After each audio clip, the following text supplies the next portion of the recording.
I'm so excited for this conversation. I think this is going to be really a great place to get a lot of nuggets of wisdom, to learn not just about Angel's journey, but also about your own journey of purpose and finding that and everything in between. And so just to start off, I'd like to introduce you all to this space, to myself. My name is Sahar. I'm originally from St. Martin in the northeast of the Caribbean, a very small island. If you haven't heard of it, it's totally fine. And I'm also an alum of Global Citizen Year in our Ecuador Fellowship 2016-2017. And so just before we dive in, I know people are joining us from various places and also may not know as much about Global Citizen Year as some. So I'm just going to give a little introduction to the program. So some quick context is that Global Citizen Year is a nonprofit forging a new educational path to launch the leaders our world needs now. And as a result of the pandemic, Global Citizen Year Academy was created. And in this program, young people ages 17 to 21 learn that leadership is a practice and not a position that you hold.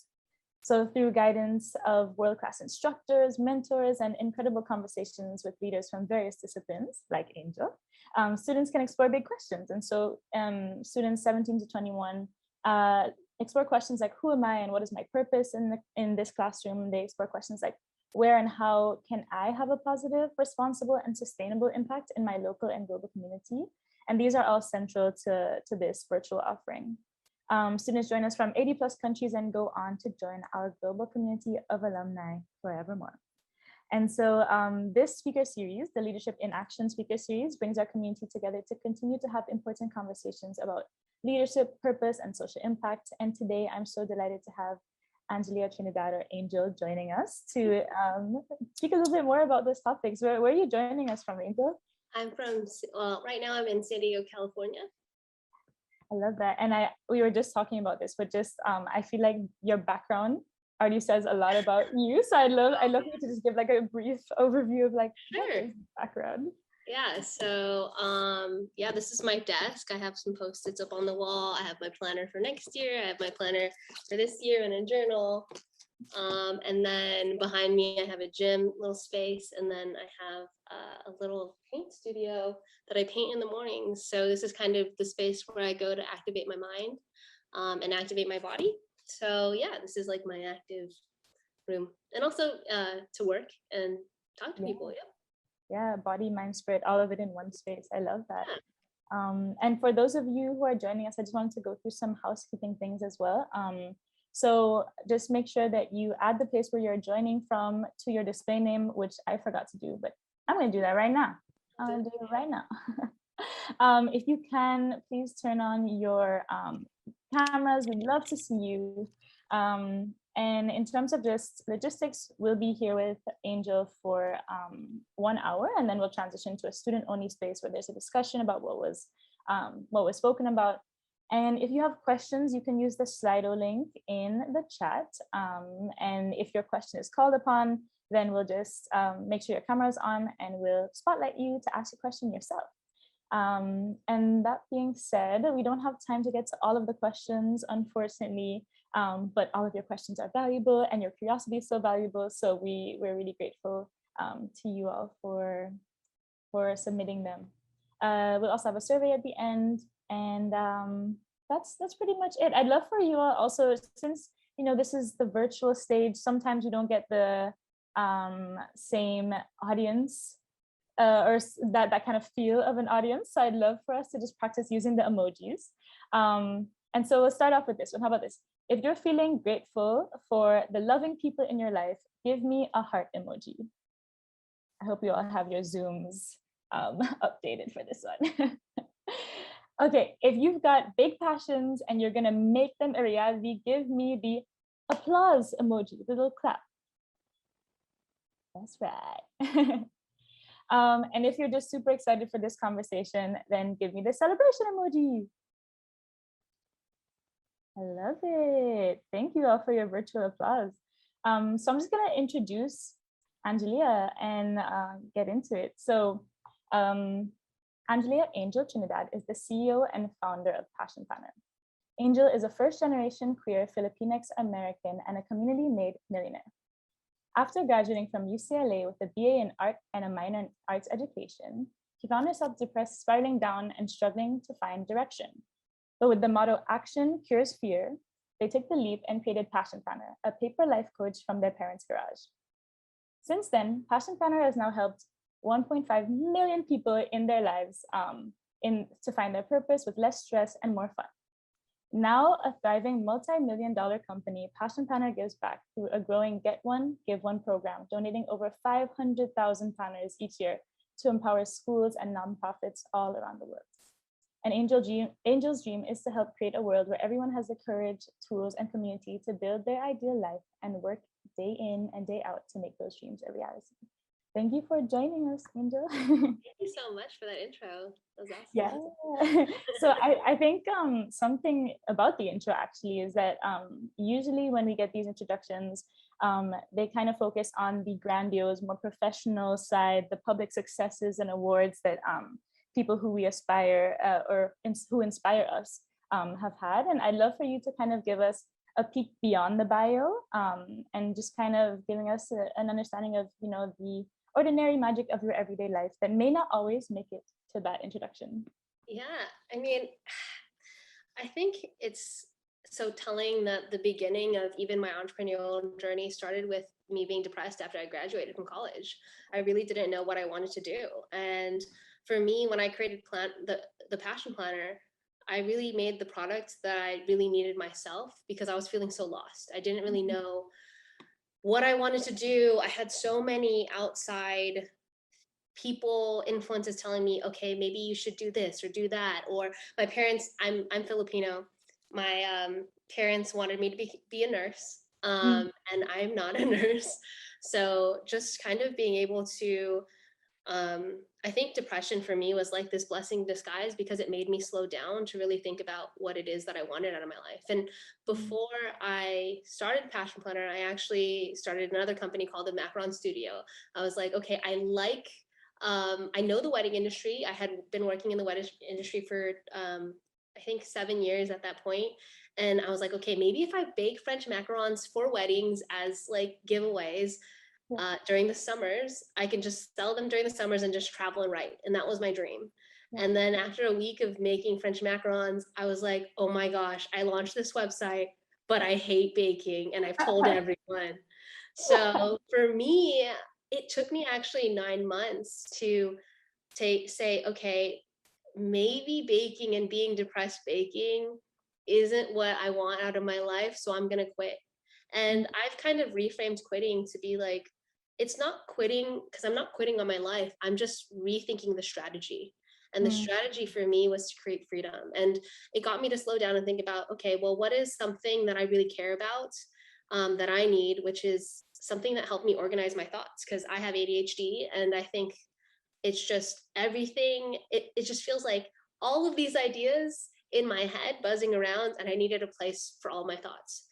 So how Passion Planner is structured is it's a place for you to write down the good things that happened, your appointment calendar, your personal and work to-do lists, and also a place to reflect.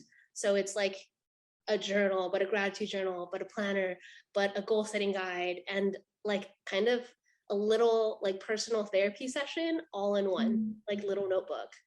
So I think for me, like, I think even the origin story is like one of my most vulnerable stories because before I graduated, I went to UCLA. I was such an overachiever. I did everything that I think I was quote unquote supposed to do. And then I realized, okay, well, now I don't have to do what I'm supposed to do.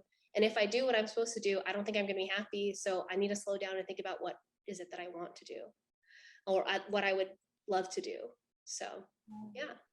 I love that. Yeah. And for those of you who may or may not have a Passion Planner, I can attest to its therapeutic effects.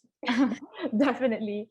And I'd love to learn more about that time, like you were saying, kind of in the origin story. I think a lot of our students are 17 to 21. So a lot of our audience here is 17 to 21.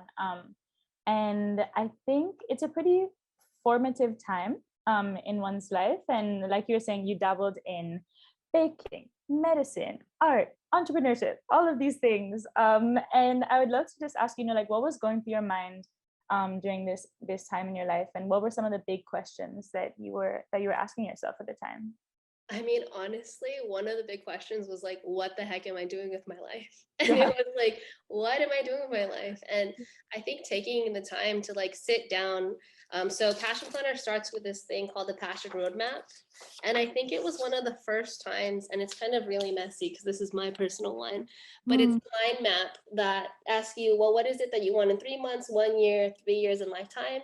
And you write down all your goals, and then you think about what is the one that has the most positive impact in your life, and you break that one into steps, and then you put that into your agenda.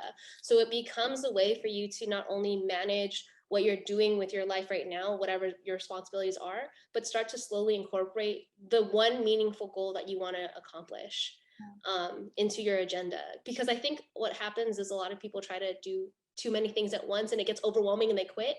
And for me, like you were talking about leadership being a practice, well, also planning and strategizing your life is a practice. It's something that you do over time, and you do it by trial and error, because sometimes your goals, like, I don't know it, for me, my goals, if I look at my planner from 8 years ago, all of my goals are so different, and maybe 3 of them might be the same to what my goals are now. And I think that's what's something that I've just learned as my life has progressed is, especially, like, I feel like my years right now are really formative. Like every year of my life is formative. I don't subscribe to the concept of like, okay, this time of your life is the time where everything matters.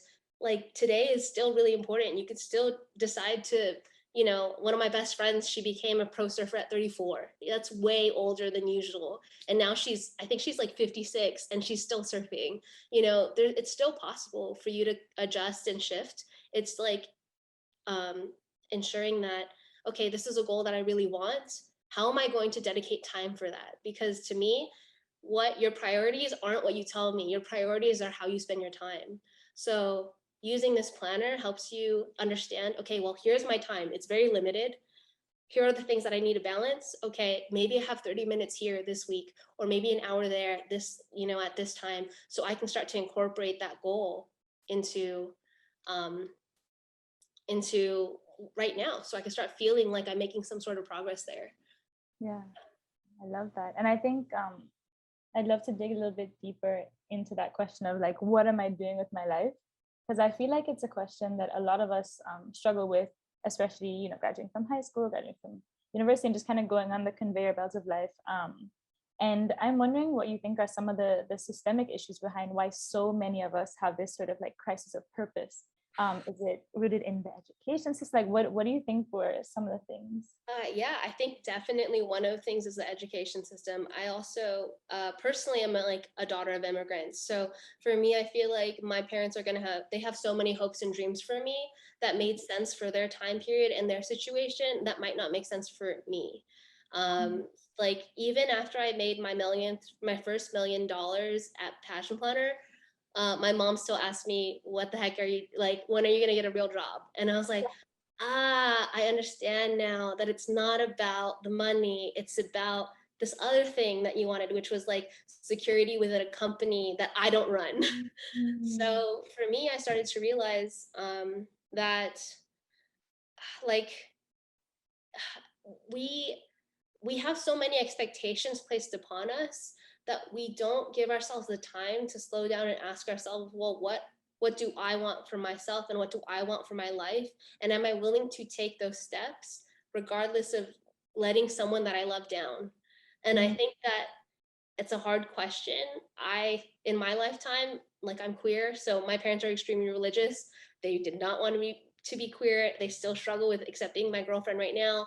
I'm mm, I'm 31, so it's it's a constant negotiation of your whole life. It's not something that just happens in like high school or college and then everyone accepts you. No, it's a constant finding of having the courage to stay your truth.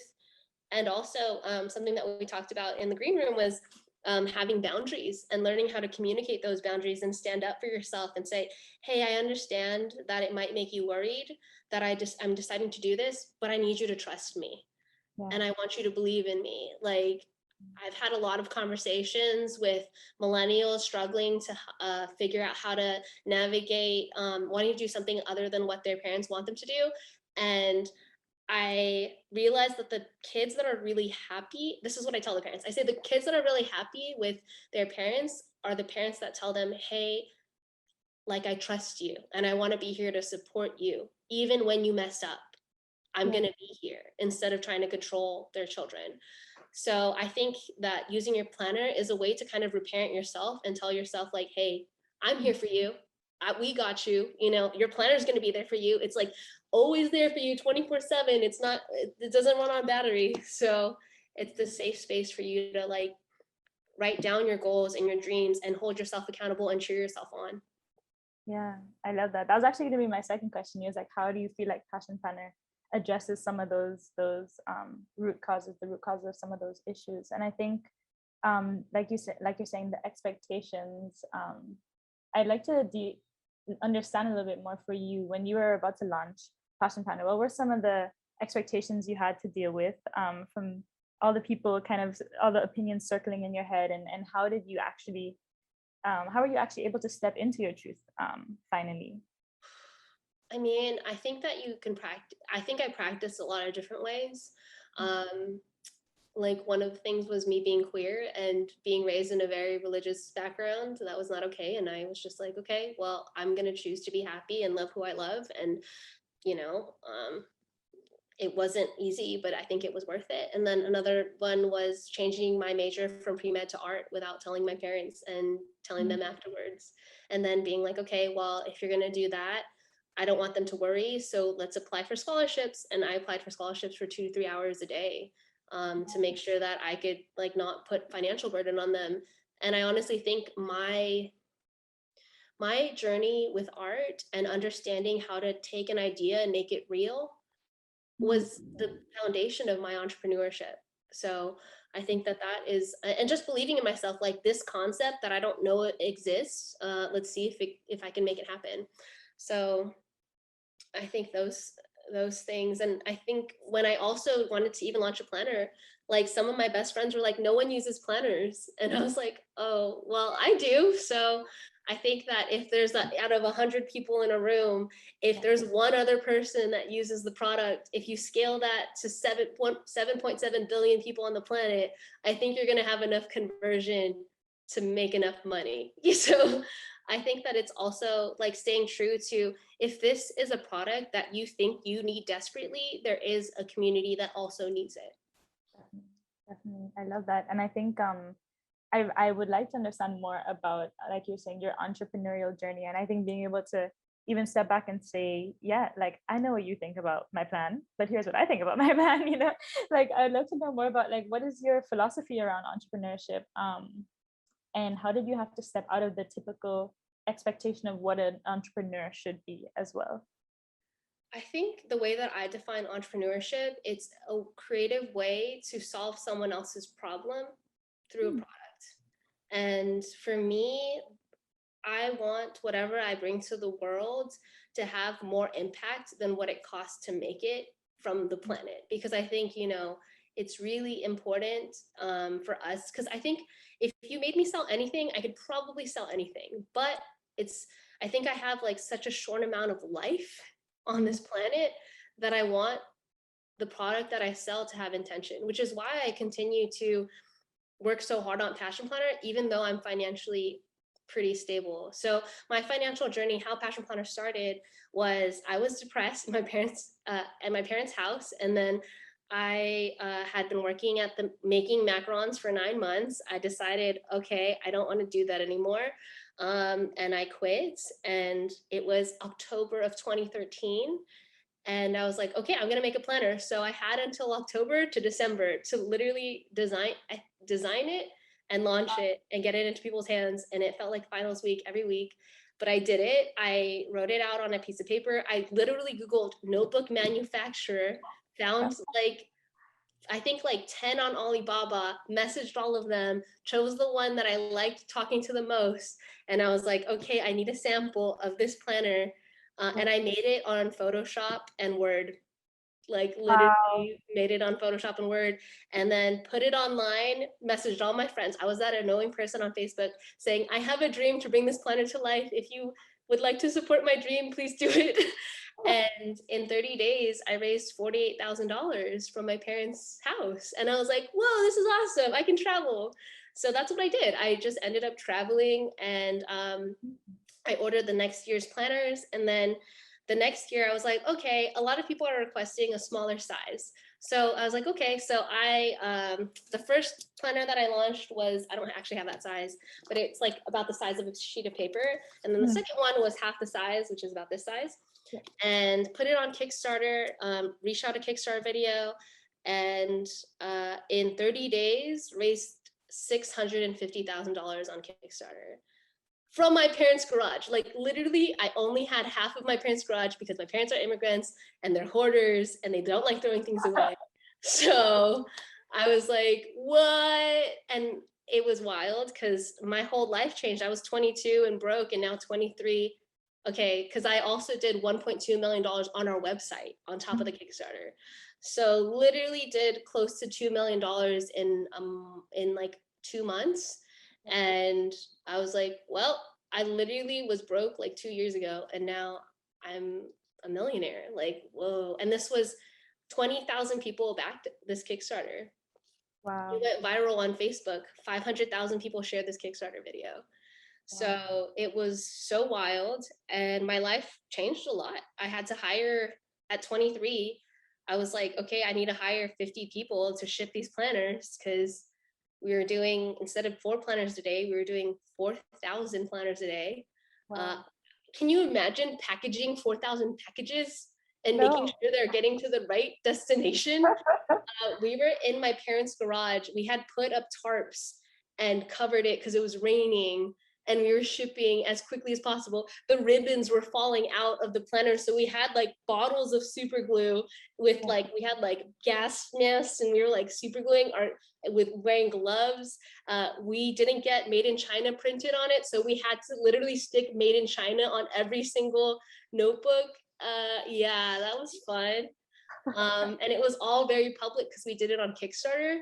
So Right. everyone was like, where's my planner? And that was also the year that, very much like this year, like 60 ships were parked on the West Coast ports, and our planners were just sitting there. So then I bit the bullet, and I spent $150,000 of that $650,000 to reorder planners to ship, and I airmailed them here. And the $150,000, I think, was just to airmail. So I Wow. think essentially the first year we broke even, but I was like, I think people are gonna reorder. So I was just like, okay, well, we're just gonna ride the wave, do what we think is right, and do the best that we can. And then we had double the inventory, so then we had to sell it. And Okay. that's just a whole, another story. But that, 6 years now from that point, we moved into our own warehouse, and then we actually bought our own warehouse, and now we've rented out the warehouse and moved to outsourcing our fulfillment, because going from like 2 SKUs to now 300 SKUs, it's just like the scale of the company has just exploded. So I mean, it's a lot of moving parts, but yeah, that's kind of the journey, and that's how I'm here now. Yeah, I love that. And it reminds me of what you always say, which is it doesn't have to be perfect, it just has to start. And I'm wondering, is that the origin of that quote, or The when origin of that quote was actually, I was asked to do a TED talk. So I was like, cool. I'm 23. I think I could do it. And I'm super stressed, but it's cool. And I remember I was so nervous to give this talk. One of my friends, I had pitched it to her. And she said, that's a really good line. It doesn't have to be perfect, just has to start. That was the only thing that she wrote down. And I was like, yeah, that's kind of how I feel about life. And I also think it doesn't have to be perfect. You can also take some time to stop, is like another thing, because I think that there is starting, but I think the other side of the coin is learning how to rest, because like in the same way that when we look at our favorite athletes, we see them perform, but we don't see the other side of the coin, which is to rest and to take a break and to take care of your body, and understand that we're not machines. And right now, like at the speed in which we are comparing ourselves to other people and to what like other people's accolades and achievements. Like, I don't want you to take this talk and be like, I have to be just like Angel. I don't want you to be just like me. I want you to slow down and think about what it is that you want out of your life and have the discipline to make that happen. Because my goal and my life path is going to look so different from yours. And that's something that I remind myself constantly whenever I'm on social. Like, I don't have to be just like someone else. I can be like me. And I know what my internal compass is telling me to do, which is a lot of times, let's take a time out. Let's go to Disneyland with our friends. I know we can hustle some more. And I know other people on social media are going to be upset because they haven't got a response to emails, but your email team is on it. Just chill. I love that. Yeah, definitely some good wisdom for any future or current entrepreneurs in this audience. I think, like you're saying, we always think that it's go, go, go. We always think it's perfect, perfect, perfect, but it's so important to just pause and reflect on who you are and what you value as well. And I think I wanted to just highlight the fact that your entrepreneurship is also so tied to your community. I love that in the chat. It says, do not forget to chill. But as I was saying, your journey is so tied to community, and you mentioned in your Instagram bio that you're a community made millionaire as well, you know. So I'm wondering, and you also give a lot of giving, you do a lot of giving back through Passion Planner. And so I'm wondering, you know, how does that play into your entrepreneurial journey? Why was that important for you to have? I mean, for me, I don't see the point of hoarded wealth. It's just energy that could be doing something. And I know what I need to be comfortable. So I think for me, it's just not buying into making more money just to make more money. Because at the end of the day, you can have so much money, but if you didn't use your time in the way that you wanted to, then like you didn't really, not that you didn't win the game, but like, did you play the game strategically? Because I think money is a tool for me to have more freedom. And I got really wealthy really quickly. And I was like, how can I ensure that I also give more freedom to my team that literally is behind the scenes, like making this thing happen? Like I probably do like 2 to 3% of all the functions that run Passion Planner. So how can I reward my team? And one of the first things we did was we rolled out a 401k, we rolled out full health benefits, full dental benefits, full vision benefits. And then we rolled out this thing called Passion Week because I had a lot of freedom to like take a break if I needed to. And I also knew that a lot of my team was young. So I was like, I want them to experience retirement periodically in life. So everyone gets a week where they get paid for the week, and then they get a stipend of $1,000 to $3,000, depending on how long they've been there, to just explore something that they love. Like someone learned how to, or someone climbed Mount Fuji, another person drifted cars in Tokyo, another person just remodeled her backyard and like added a mosaic. Another person was like, I don't really want to do anything, I just want to go to Mexico, sit in a hotel and play my PlayStation. And I was like, if that's what your soul calls for, then that's what it calls for.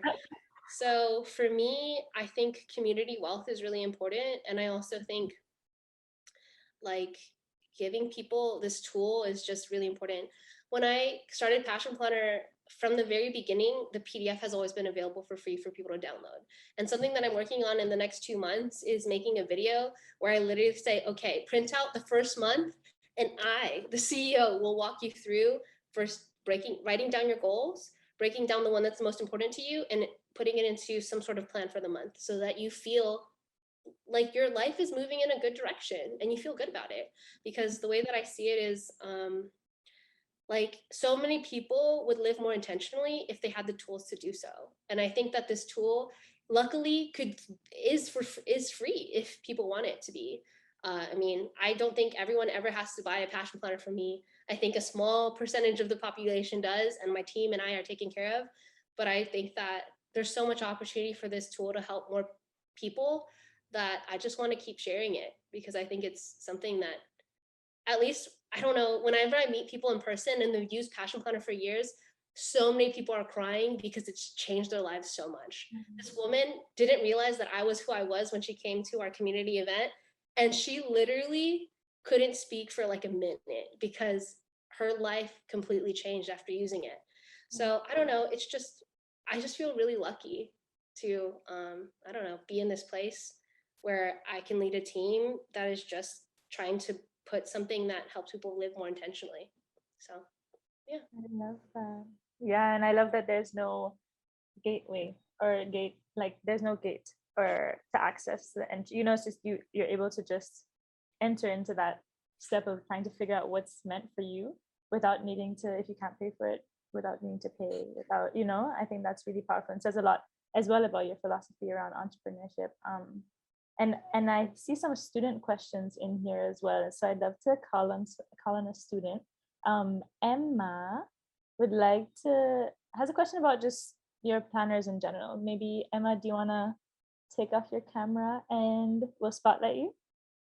Hi, Emma. Yes, of course. Hi, everyone. Okay, so I'm Emma Sulaiman from Lebanon, and thank you so much for your presentation. It really means a lot to hear your testimony, especially that I'm trying to come up with something that will also sustainable finance me.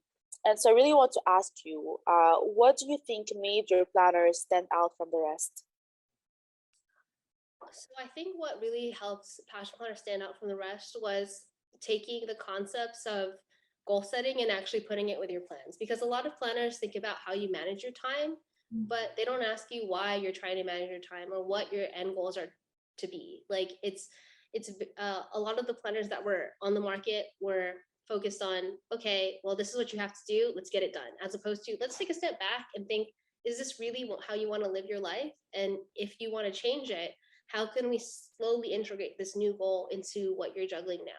So I think that, and I think it's also a product that a lot of people use it as a scrapbook. So they create like a really deep connection with their planner. It becomes this companion through the ups and downs of their life.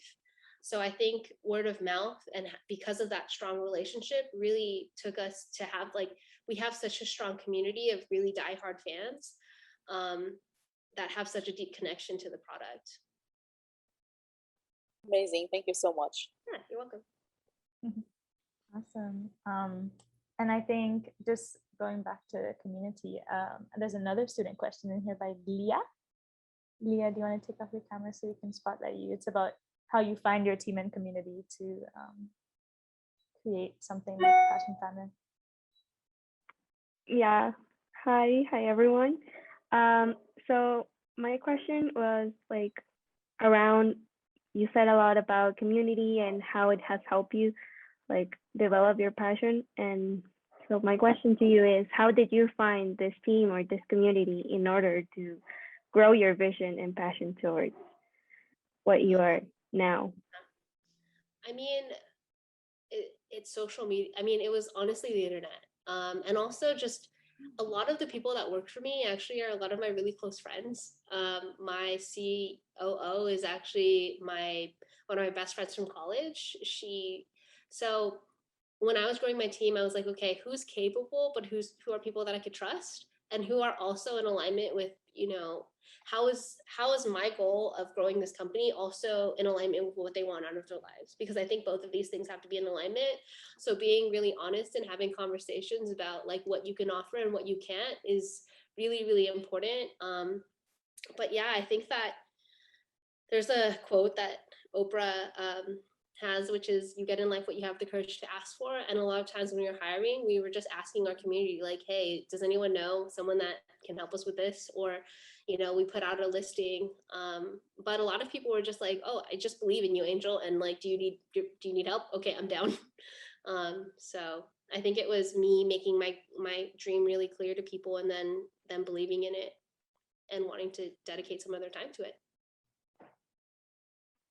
Yeah, definitely. Thank you for answering my question. Yeah. And I think a big part of community as well, and just your team, are the mentors that you have in life. And so for those of you who may not know, Global Citizen Year includes a mentorship component that students can opt into. And I, as a mentor, actually use the Passion Roadmap for each of my mentorship sessions. And it's just such a useful tool. And I'm wondering, who are some of the influential mentors in your life, and what are some key lessons they've taught you to achieve your own goals? For sure. Yeah.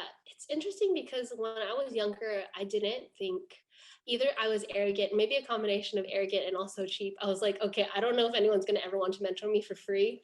And Mm. I don't know. I'm scared to ask for help, Mm. at least when I was younger. So I just read a lot of books. I went to the library and I went to Barnes and Noble and I just consumed entrepreneurship books. So by the time, and then I would spend my paychecks on Audible books. So by the time I had graduated from UCLA, I had listened to, I think, close to 150 self-help, small business, personal development books, Wow. because I would always drive between San Diego and LA. And I was just like, okay, I just want to get myself in this language and normalize success, because Mm. the context of which I was raised, like my dad was in the Navy and my mom was first she did, what was it?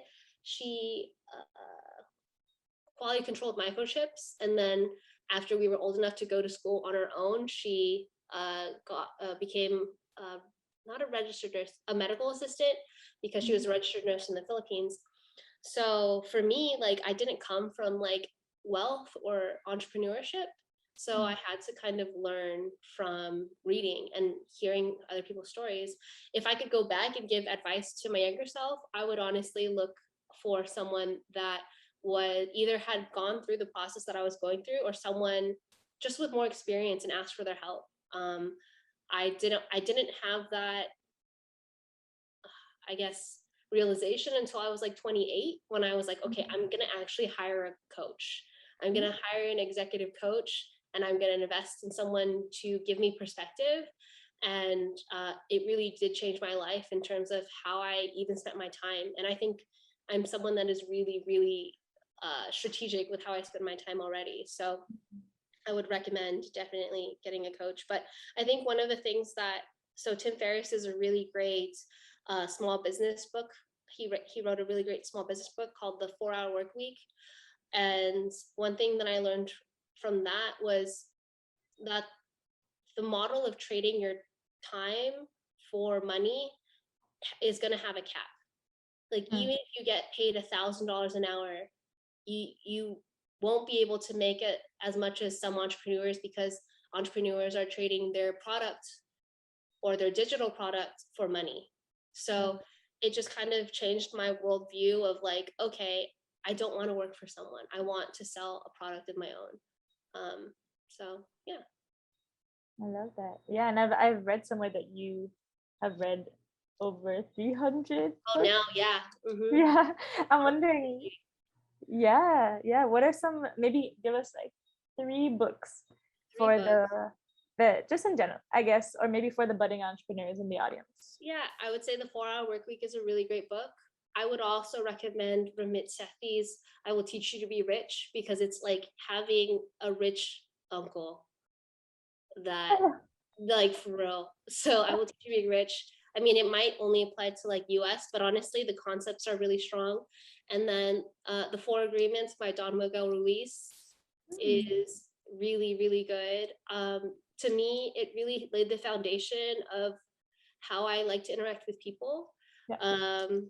And the 4 agreements are, the last one is always do your best, no more, no less. And the way that I see that is like, when you do something, it's like toasting a piece of bread. Like, you can undercook it or you can overcook it. A lot of people think that doing something to your best means overcooking it, and I'm like, no, there's a balance of just enough energy. And then don't make assumptions. If you have a question about what someone thinks about you or a situation, just ask the question. Don't take anything personally. What's the last one? If anyone knows the last one, it's always the one that I forget. Yeah, don't take anything personally, which means nothing that anyone does in your life to you is about you. It's about something that they're struggling with themselves. And then the other one is to be impeccable with your word, which means that your word is like magic. Like, you could make someone's day, or you could shatter someone's day, and you can shatter and make your own. So be really conscious about language that you use with yourself and other people. Yeah. I think that's like as a summary of that book. Yeah, definitely. And I think you've also given some kind of like audible type summaries on the Passion Planner YouTube channel as well if people wanted to go Mhm. check that out. Yeah, so interesting. I think we have another student question that I'd like to call on. This is someone who wants to start planning, but would like some tips. Adar, are you out there? Are you able to turn on your camera? No, it's 5 a.m. and I just woke up to Oh, watch this. Yeah, my question is that how to start planning, like someone who doesn't generally plan their day or something day or just yes, how to start planning my question. So how I would start is, okay, I would go to Passion Planner. It's funny, I'm gonna make this video and it'll be just for you. But essentially what I would do is to first kind of have an understanding of how you use your time. And if you print out the monthly, it comes with something like this, which is the weekly layout.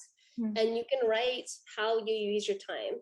And then when you start to understand like how you use your time, you can start to be like, is this how I want to use my time? Or do I want to change something up? Because for me, I don't think people realize how much time they kind of spend doing things that they don't know that they're doing because it's habit.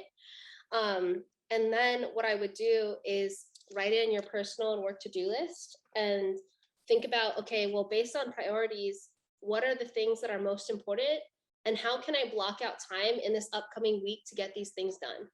And use the appointment calendar as a time-sensitive to-do list and treat it as if it is an appointment with yourself. In the same way that you would treat a doctor's appointment, you treat it as an appointment with yourself. Sure, you can reschedule the appointment, but you've created this block of time where you can stay focused on that one task. Because a lot of people love to multitask, but multitasking is actually you just shifting between task to task to task, and it creates strain on your brain because it's someone that like, so I have ADHD and I know that my brain is always going to boom, boom, boom, boom. So whenever I create pockets of time for a thing, and I say the objective of this time is to do X, Y, and Z, or even just one thing, X, then I dedicate that hour to do it. And that's how I get it done. So I'm not constantly thinking, oh, when am I going to do this one thing? I don't know, whenever I can. And then it's Sunday and it's due tomorrow. Well, no, you already blocked out 4 hours to work on this thing. You know what I mean? So it's really a system of accountability for yourself of like, here are the things that I need to get done. I think that studying for this exam is going to take me 3 hours. Cool. I'm going to block out an hour on Monday, Tuesday, and Wednesday. Okay, I need to reschedule the hour on Tuesday. Something came up. I'm going to reschedule it on Wednesday after this other hour. So it's a way for you to visually see, okay, this is how much time I have. How can I strategize it for what matters to me right now? Make sense? Does that help? Yeah, thank Cool. you for You're yeah. welcome. Awesome. Thanks, Adesh. And thanks for waking up so early for this. Appreciate you. I just want to know how do you plan your weekend and how does that kind of reflect, like what you value and the kind of life that you want to live as well? I've heard some interesting things about how you treat like Thursday as a Monday type thing. Like how does it look like for you? Okay, so what I usually do is it's interesting because life always seems to happen. Like a couple of weeks ago, I lost my dog. So like my planner looks so different. Like when my dog passed away, like this like literal layout is dedicated to my dog, and my people on my team made me stickers for my dog. But like that time was like some of the columns, I was like, okay, well, I need to take a break. I can't really work. I'm like sad.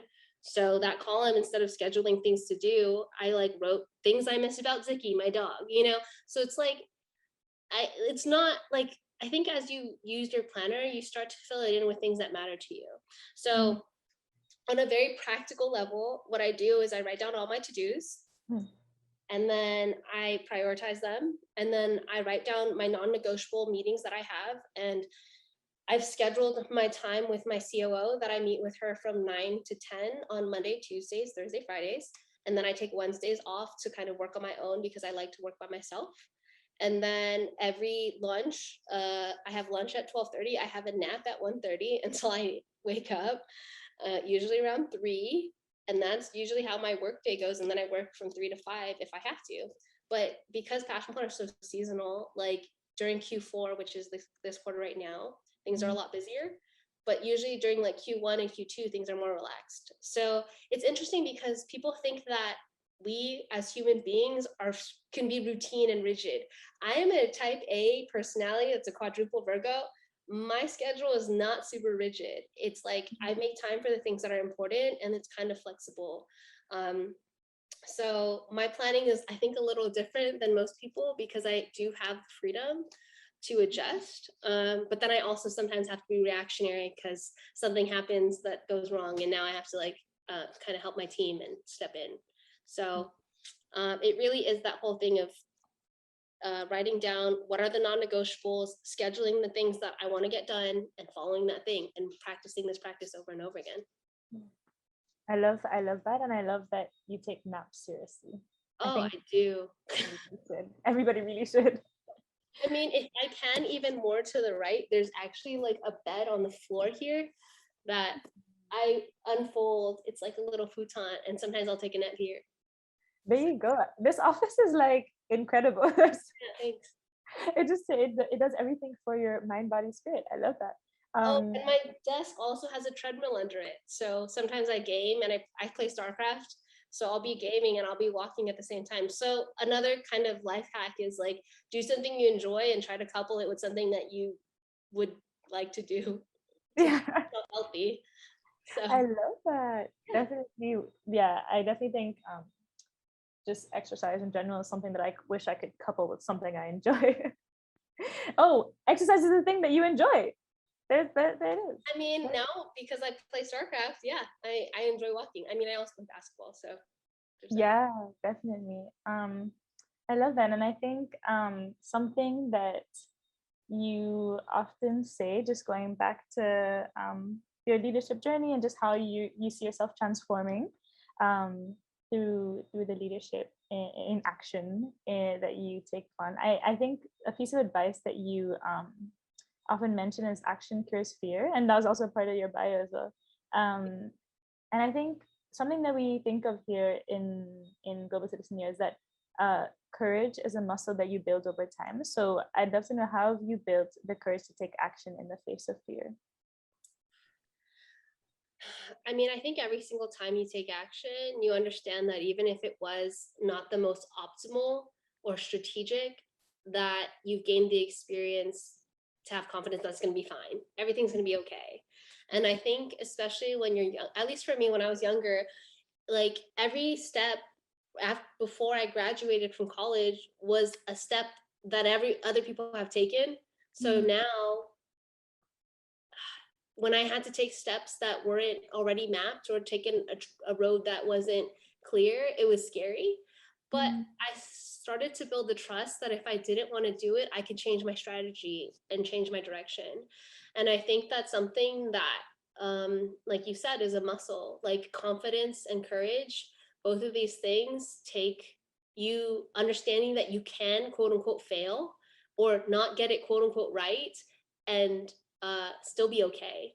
And to me, I think about life as an escape room. And the purpose, I don't know if everyone's done an escape room. If you've done an escape room, give me, I guess, a heart.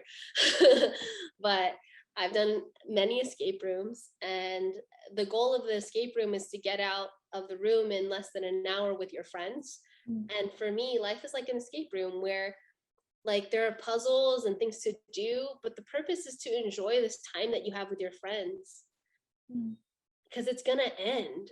So to me, I think that I use that metaphor a lot of like, okay, when push comes to shove, it's not about making the most money. It's not about being the most influential person.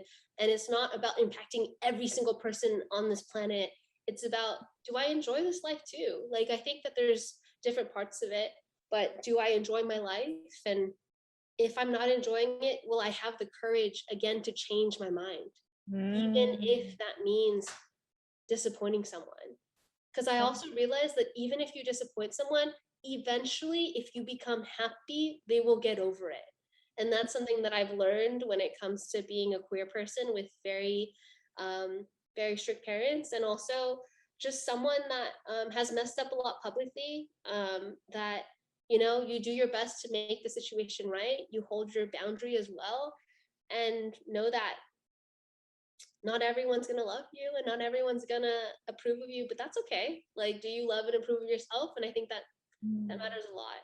So yeah, I think Action Cures Fear is really about having the courage to take the first step and solve that puzzle and get it wrong and then try to solve it again.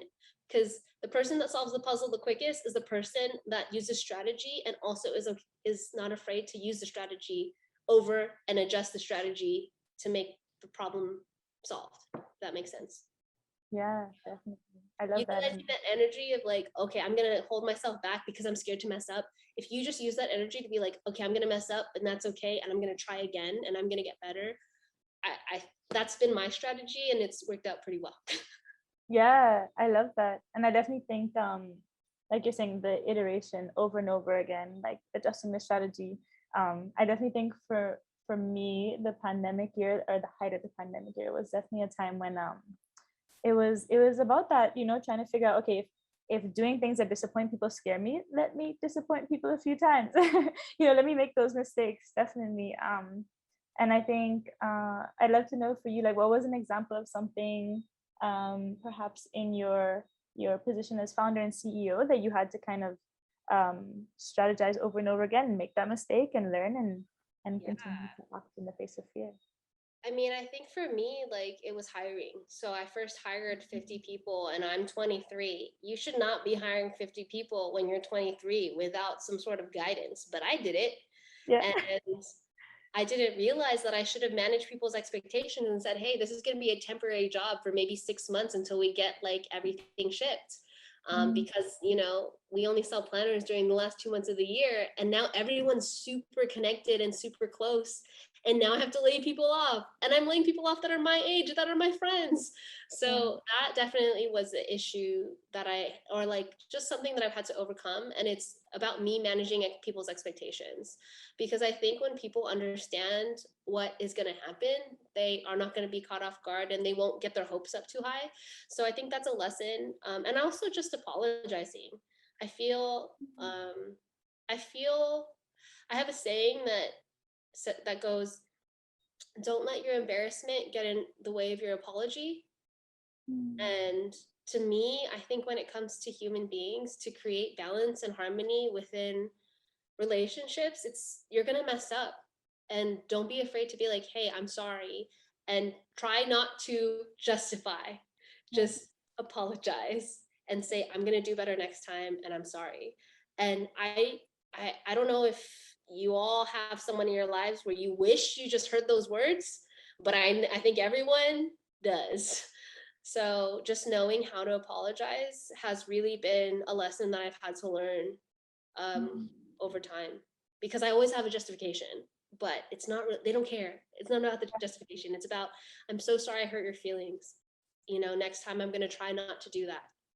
Yeah, I love that. The sense of accountability. Yeah. And vulnerability as well. Thank you for that. I'm going to take our last student question before slowly transitioning out. But Giovanna, I don't know if you're still there.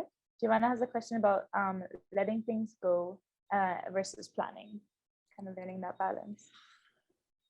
Yeah. Hi, I'm here. Sorry, I thought that was the question. I was like, hi. Hi, no problem. Oh my God, I'm so big right now, like the thing. But okay. My question, there are basically two questions, but they are all very related.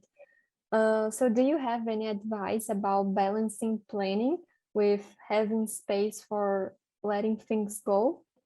And also, if you have any advice about how not turning planning into like a not healthy need of controlling everything, because in past experiences, I'm not even going to tell you was planning. It was like wanting to control, like if I was even able to control everything. So do you have any advice on how not turning this planning into trying to control everything? Yeah. So that's a great question. And I think for me, I'm going to bring up a metaphor. So planning is kind of like planting a garden. You only have control of so many things. You're like, when you're planning your life, you're collaborating with everything in your life. It's not just you. It's, how about with the scenario? How about the people? How about, is it COVID? Like, like what's going on? There's so many things that one thing that I've taught myself is I need to give myself grace, and I need to give myself patience, to let things not go to plan, because I do think that when you're off the path, you're actually on the path. But and it's just keeping perspective and not feeling like everything needs to be done by a deadline. Sometimes things take a little longer, and that's okay. And for me, it's also planning time to be spontaneous. And I know that sounds like an oxymoron, but for me, it's like, okay, this weekend, I'm not going to work. I've planned to not plan anything, and I'm going to have a day to be spontaneous. Or, okay, I know that this time I'm going to be very tempted to work until 7, but I'm going to cut off the time and not keep working, because there will always be work. When you hit the workforce, work is always going to be there. It's not going to ever go away. So know that your life is ticking, it's going, so understanding how to create your own personal boundaries of, when I do stick to this plan, I also need to stick to the plan of taking care of myself, because that is the first thing that just doesn't become a priority anymore. I can work for another 4 hours. I can work for another 2. I can work until 3 o'clock. I did it this weekend. I'm not happy. My brain's not happy. I know I need to take a break. And for me, it's like understanding myself and understanding that, okay, I can only do so much. And me and my friend, who's my COO, we say, am I DTM, which is, am I doing too much? Which goes back to the 4 agreements. Are you doing your best? No more, no less. No more, all the time we do too much.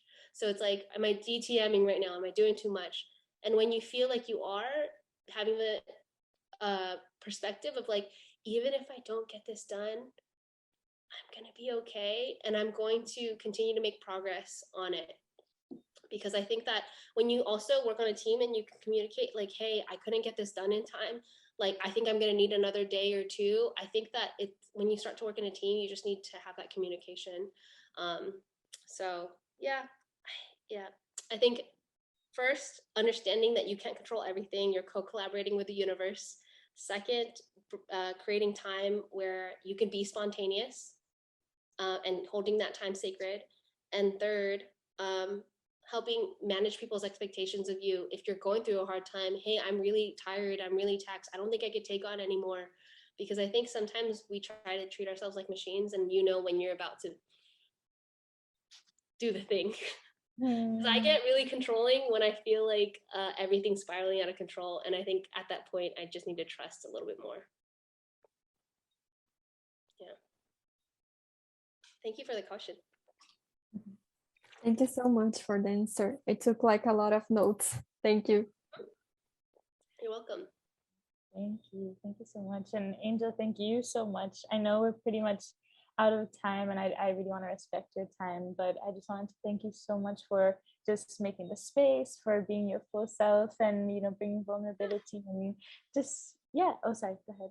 Oh no, thank you. I said, yeah, thank you so much. Thank you for everyone that's nodding. I've been in gallery mode. So I've been like watching everyone nodding and smiling, and that means a lot to me as a speaker. So I really appreciate that you all tuned in from all over the world to be here to listen, and hopefully you gained something. Yeah.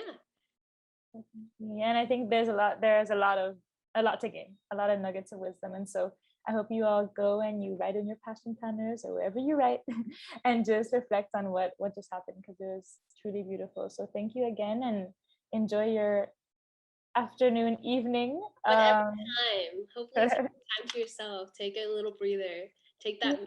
Sometimes one last thing is like, sometimes all you need is like a minute to be like, I'm just gonna slow down and just be with myself.